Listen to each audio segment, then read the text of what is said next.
Shabbat Shalom, everybody, and welcome to another episode of Torah in 10, your weekly dose of Torah in context in 10 minutes or less. This week's Parasha is going to be Parasha Pinchas, or Numbers 25:10 to 31. I'm Hernan Cortez II. Let's get started. Portion recap.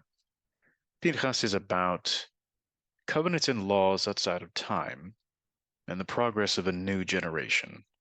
This portion picks up immediately after the events of the previous portions, with a covenant of peace being bestowed on Phinehas, or Pinchas, for his zealous actions done to preserve the moral sanctity of the camp.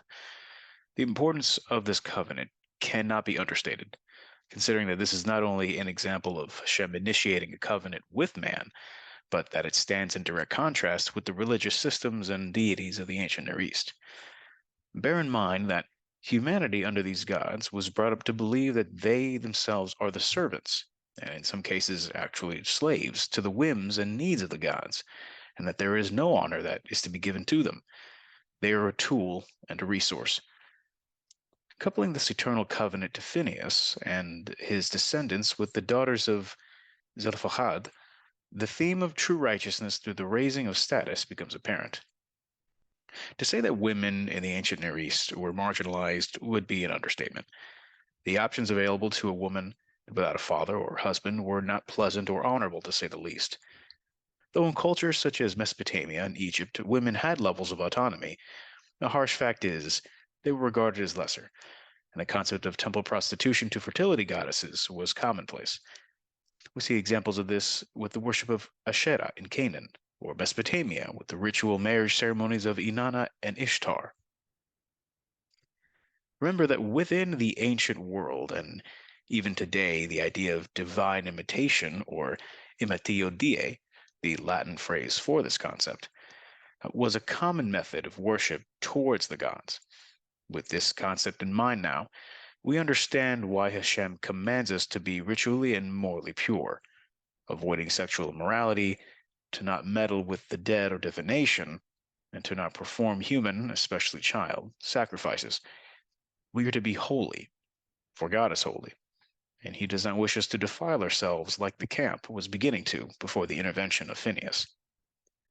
We see that God is prioritizing true justice and is demonstrating characteristics of a righteous sovereign in the eyes of the people by hearing this family's case and making a ruling which preserves the honor and legacy of the deceased father. To allow the daughters to inherit the land in the way they did spared them from shame and a lowering of their social status. Once the system is in place for how the land will be divided, Hashem commands Moses to empower Joshua with a portion of his authority and a public display of transference. Similar to the passing of the priesthood from Aaron to Eleazar, this shift in status is done out in the open to show the people the legitimacy of the act and to emphasize the honor bestowed upon Joshua, preparing him for his eventual ascension as the successor of Moses.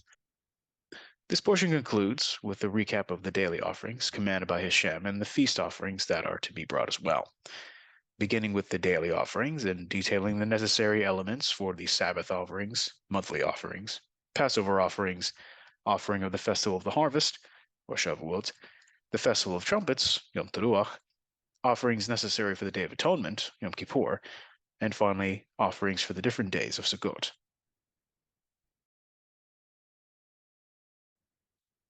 Within the events of Pinchas, Phinehas receives the covenant of peace and eternal priesthood from God after taking righteous action.